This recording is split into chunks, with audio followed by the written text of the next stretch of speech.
Hey friends, welcome back to another video here at OG Universe. Thank you so much for stopping by and taking a look at this video. Today we're going to look at the Mcfarlane Toys DC Multiverse, Blackest Nightwave. We already reviewed Kyle, did a separate review on him, but I'm going to show the rest of the Black Lanterns and Atrocitus, who's the Build-A-Figure of this entire wave. This was an interesting wave. It came back out in August, I believe, or summertime of 2022. Sold out really quickly here in Canada at the GameStops locally, my home province of Winnipeg, Manitoba.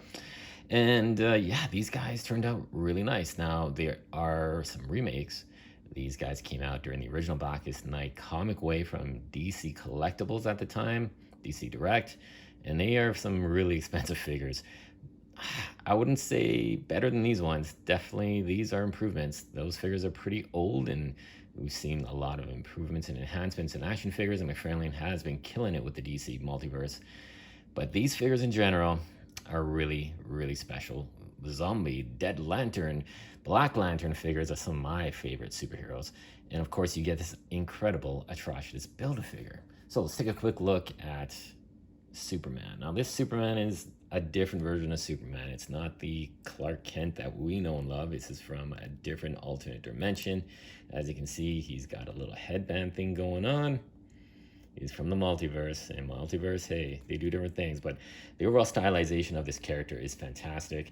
This S here, the way it's overlaid on the chest, kind of reminiscent of John Kent, how it's kind of built into the chest. It's almost like a rubber separate piece. The zombified skin and face are creepy as heck, and they look really good. Could have used maybe a darker black wash on the skin tone, just to bring out some of the sculpted details, and I think just give it a bit better look. I think it almost kind of should have been maybe a whitish color, off-white, but this is still all right. I like the silver on the boots. It's a really bright metallic silver. The cape is completely tattered. It's in segmented pieces, and you got the silver inlay as well, the grayish silver. Looks really good. All these guys have the same articulation, you know, the standard Mcfarlane articulation. Pretty good movements in the head. You can get a little bit of side tilt action there. Ball joint, that's pretty much non-movable at all. Maybe it's because the overlay on the chest. I don't know. It's very stiff, but oh, there we go. We got a little bit of ab crunch going on, but not much else going back. He's got waist articulation. He's got the ball joints and butterfly in the shoulders. Excuse me. Does have the bicep cut, which is super, super tight. You can barely move it. Double jointed elbows, ball joints in the wrists, which are the kind of uglier ones, but not too bad. The gauntlets do hide them pretty well. He's got the ball joints in the hips, double jointed knees. He's got, of course, your rocker. New, back then, this was the new style of articulation in the ankle, those ugly ball joints being the thing of the past. It's got the rocker and, of course, the toe articulation. So that's pretty much the standard articulation of all these guys. So we can just look at the aesthetics on these characters. And I'm just going to put this guy down because I got a feeling all these guys are going to topple down and we're going to have a mess. Now, next figure, well, we're taking a look at Batman. I was going to take a look at Deathstorm, but let's take a look at this Batman. This is a very cool looking Batman. If you say that, man, I got too many Batmans in my collection, you gotta add one more. This one here. This is such a deadly looking sculpt. The cape is just fantastic. As you can see, the cape is making this figure a little back heavy. It's a thin cape, but it's weighed down. Just, I don't know. The bottom parts here just weigh the figure down a bit. But look at that emblem. You got the bat symbol with, of course, the Black Lantern logo. And that face, man, that is a cool looking zombified Batman. I just really like the tattered look of this cape. Just looks fantastic. The texturing is amazing. And then look at this on the inside. It's just like rotted, and it's got like maybe mold or some crap on there, mud built up, and it's just gnarly looking cape. But man, it looks great. And this figure is probably my favorite out of the wave, just because this is such a great interpretation of Batman. And it's not a Batman we're going to see all the time either. This is kind of a one and done, but man, it just looks fantastic. And then we got Deathstorm. Now, Deathstorm is, of course, the Black Lantern version of Firestorm. I really, really hope one day we get a Firestorm figure. Growing up as a kid, I used to play with those superpower toys, and man, there's just something about the Firestorm. It was my first introduction to Firestorm, and I thought, man, this is a cool character. His powers are awesome.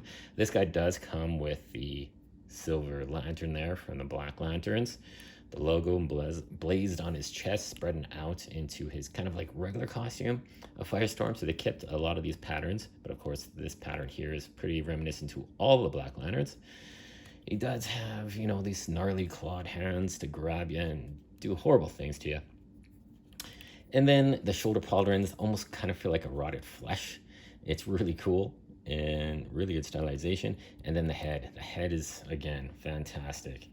He's got this translucent, almost purple flame going on here. And on the back, he's got nothing. Absolutely no paint, no stylization, just some texturing for the body, and that's it. But overall, I really like this figure. He is very cool. And then we got the big bad, the Build-A-Figure. You get all these figures and you get one hell of a Build-A-Figure Atrocitus. As you can see, he is a giant. He's probably standing at least 10 inches tall. The sculpted details on this figure are incredible. That is a face that not even a mother can love. It is hideous and so damn awesome. There is one thing about this figure I thought was kind of odd. So you can see on the head here, he does have this black line work going throughout the detailed sculpt.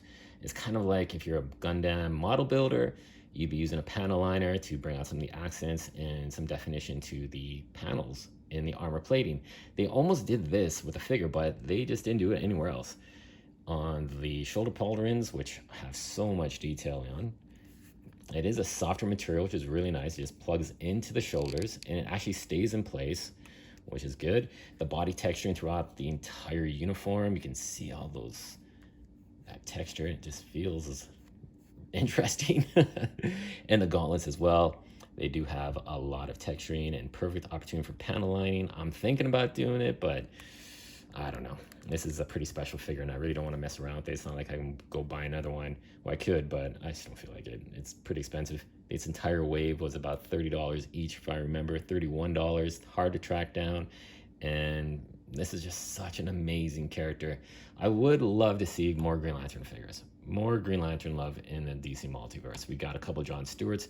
We got, of course, the Hal Jordan in the 2-pack with Dawnbreaker, which I still have not opened. I thought for sure they would have released a single version of this figure, and he topples. But we caught him just in time.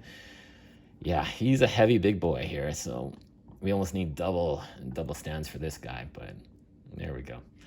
But yeah, I think some more Green Lantern love would be awesome. We got a couple John Stewarts. We got the Kyle Rayners, that 2 exclusives, 1 single version that came in this Blackest Night wave as well. So hopefully we're going to get some more. We got Alan Scott on the way. We got 2 versions of him from Death Metal, and of course his classic traditional costume, which I'm really looking forward to. But overall, this is a wave that if you missed it, hunt it down. It's worth getting. Just this Atrocitus figure by himself, I think, is definitely worth the price. But a lot of the figures are great too. Out of them all, Green Lantern Kyle Rayner is my favorite. And then I'd say the Batman, the Deathstorm, and then the Superman. And this guy's just in a class by himself. Maybe we'll do a rating on some of the big figs I have. I got a couple of those. And this guy definitely stands up with those ones as a big mega fig. So there you go, guys. Thank you so much for watching. Let me know what you think of this wave. Did you get it? You got Atrocitus. I'm definitely going to try and get the Atrocitus, I believe his name is, and do a comparison with this. I might like to get a couple of them, do some head swaps, and start building up the Red Lantern Corps. That would be pretty cool. So thanks so much for watching again, guys. Like, comment, subscribe. Let me know what you think, and stay tuned for more. We got lots more on the way.